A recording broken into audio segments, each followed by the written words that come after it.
Hamas is designated as a terrorist organization by most of the Western world, including the US, the EU, the United Kingdom, Canada, Australia, Japan, and of course, by Israel.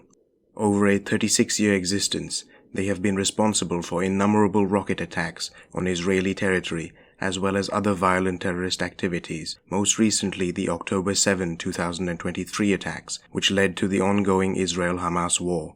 How did this group rise to power and gain control of the Gaza Strip? The origins of Hamas lie in another Islamic organization, the Muslim Brotherhood. Established in Egypt in 1928, the Muslim Brotherhood focused on preaching Islam, promoting Islamic values, education, and charity, while opposing Western colonialism and imperialism in the Muslim world. After the 1948 Arab-Israeli War, in which the Gaza Strip was occupied and administered by Egypt, the Muslim Brotherhood expanded its activities to the area. In 1967, Israel's victory in the Third Arab-Israeli War, also known as the Six-Day War, meant that Gaza was placed under Israeli military occupation.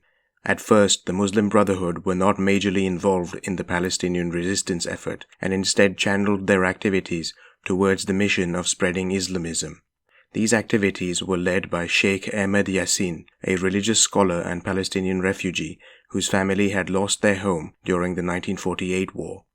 Through the 1970s and 80s, Yassin and the Brotherhood's activities were not considered to be a threat by Israel. In fact, Israeli officials may have allowed the Islamist movement to grow in strength as a counter to the Secular Palestine Liberation Organization, or PLO. Infighting between these two organizations would weaken the Palestinian movement overall and benefit the Israelis. Sheikh Yassin also went on to found a social and religious charity group called the Mujama al-Islamiyya, or Islamic Center.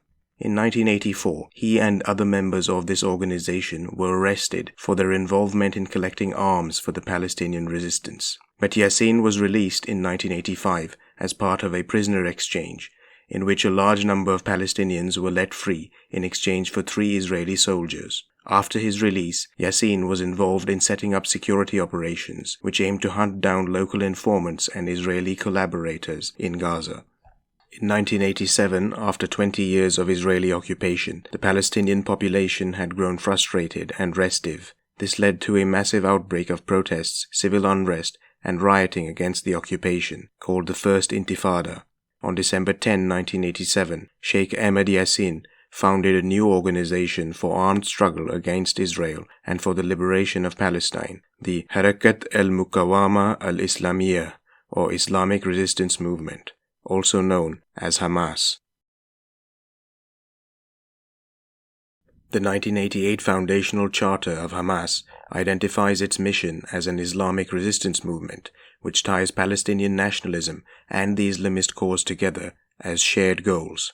Article 6 of the Hamas Charter declares, "The Islamic resistance movement is a distinguished Palestinian movement whose allegiance is to Allah and whose way of life is Islam. It strives to raise the banner of Allah over every inch of Palestine, for under the wing of Islam, followers of all religions can coexist in security and safety where their lives, possessions, and rights are concerned.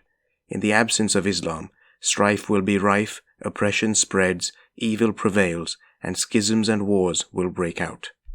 Furthermore, Hamas views the Palestinian struggle as the responsibility of all Muslims as part of a holy war or jihad. It states that the land of Palestine is a sacred endowment to the Muslim world, and it is therefore a religious duty to fight for its liberation. This is laid out in Articles 11 through 15 of the Hamas Charter. The Islamic resistance movement believes that the land of Palestine is an Islamic waqf consecrated for future Muslim generations until Judgment Day. It or any part of it should not be squandered. It or any part of it should not be given up. Neither a single Arab country nor all Arab countries, neither any king nor president, nor all the kings and presidents, neither any organization nor all of them, be they Palestinian or Arab, possess the right to do that. Palestine is an Islamic Waqf land consecrated for Muslim generations until Judgment Day. Nationalism, from the point of view of the Islamic resistance movement, is part of the religious creed. Nothing in nationalism is more significant or deeper than in the case when an enemy should tread Muslim land. resisting and quelling the enemy become the individual duty of every Muslim, male or female.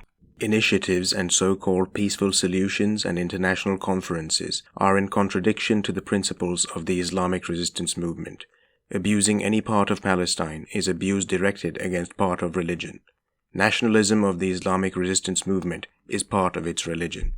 The day that enemies usurp part of Muslim land, jihad becomes the individual duty of every Muslim.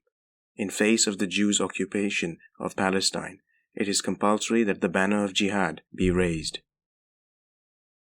Apart from this, the organization presents Zionism as an invading force and a major threat to be fought against by the Palestinians, the Arabs, and the Muslim world at large.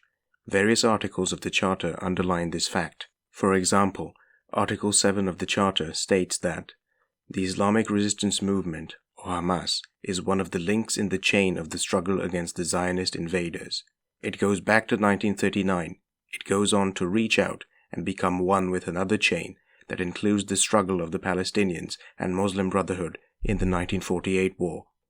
And from Article 14 of the Charter, the question of the liberation of Palestine is bound to three circles: the Palestinian Circle, the Arab Circle, and the Islamic Circle. Each of these circles has its role in the struggle against Zionism. Each has its duties, and it is a horrible mistake and a sign of deep ignorance to overlook any of these circles.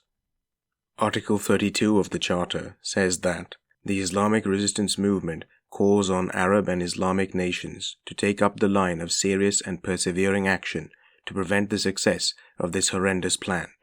The Zionist plan is limitless. After Palestine, the Zionists aspire to expand from the Nile to the Euphrates. When they have digested the region they overtook, they will aspire to further expansion. Leaving the circle of struggle with Zionism is high treason, and cursed be he who does that. Other portions of the Charter target not just Zionism, but Jews themselves as the enemy. Article 28 states that Israel, Judaism, and Jews challenge Islam and the Muslim people. Article 7 closes with a hadith purported to be a direct saying from the Prophet himself, explaining that Muslims and Jews are mortal enemies. The day of judgment will not come about until Muslims fight the Jews, when the Jew will hide behind stones and trees. The stones and trees will say, "O Muslims, there is a Jew behind me, come and kill him." In context of all this, it should come as no surprise that Hamas does not recognize Israel's right to exist. This is in contrast to the PLO, which is the UN-recognized representative of the Palestinian people. The PLO has recognized Israel's right to exist in peace and renounced terrorist activities since 1993, aiming for a two-state settlement through negotiations based on the 1967 borders, in which the Palestinian state would consist of the Gaza Strip and the West Bank, including East Jerusalem. In 2017, Hamas released a revised charter in which the organization accepts the formation of a Palestinian state based on the 1967 borders, but only as a temporary stage, and does not renounce its claim to the entire territory of Palestine, from the Jordan River to the Mediterranean Sea. The revised charter also states that armed resistance is the strategic choice for protecting the principles and rights of the Palestinian people, and that Hamas views the State of Israel as a completely illegal creation. Since the 1990s, Hamas have engaged in a number of terrorist activities, including suicide bombings and abductions.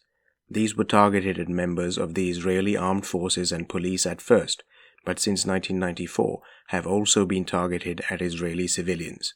From 2000 to 2005, Hamas also played a key role in the Second Intifada, a 4-year period of violence and general uprising in the Palestinian territories, in which 1,000 Israelis and 3,100 to 3,300 Palestinians were killed. During the Second Intifada, almost 40% of all Palestinian suicide bombings were carried out by Hamas paramilitary forces. In 2004, senior Hamas leadership offered a 10-year truce in exchange for the establishment of a Palestinian state in Gaza, the West Bank, and East Jerusalem, as well as the complete withdrawal of Israeli forces from the territories occupied since 1967. Israel refused these terms and responded by killing Hamas founder and leader Sheikh Ahmed Yassin in a targeted airstrike. Following the Second Intifada, Israeli military forces withdrew from the Gaza Strip in 2005 and declared the occupation of Gaza at an end.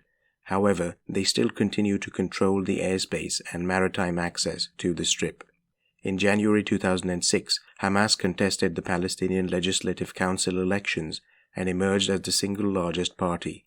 The second largest party, Fatah, which was previously in power, refused to work with Hamas, leading to political deadlock and eventually a violent struggle for power in the Gaza Strip, the so-called Battle of Gaza in 2007. This left Gaza in the hands of Hamas, while the West Bank remained in control of Fatah. As a result of this, Israel imposed a blockade on the movement of people and goods in and out of the Gaza Strip. In 2008, war broke out when Israel invaded Gazan territory to destroy a tunnel and kill Hamas militants. While Israel claimed that this was a preemptive strike aimed at preventing the planned abduction of Israeli soldiers, Hamas characterized the action as a ceasefire violation and responded with rocket attacks. This led to Israeli airstrikes and a ground invasion, in which civilian buildings were targeted. Israel claimed Hamas were using civilian structures as operating bases and storage facilities for rockets and other weapons. In 2014, another Gaza war broke out, following the abduction and murder of 3 Israeli teenagers by Hamas. Israeli airstrikes and Hamas rocket attacks caused the deaths of almost 2,000 Palestinians. Another serious outbreak of violence occurred in 2021 when Hamas launched hundreds of rockets into Israel following an attack on Palestinian worshippers at the Al-Aqsa Mosque by Israel. Smaller clashes took place once again in 2022 and 2023, eventually leading up to the major attack in October, which Hamas claims was a response to the desecration of the Al-Aqsa Mosque and Israel's other activities in the previous 2 years.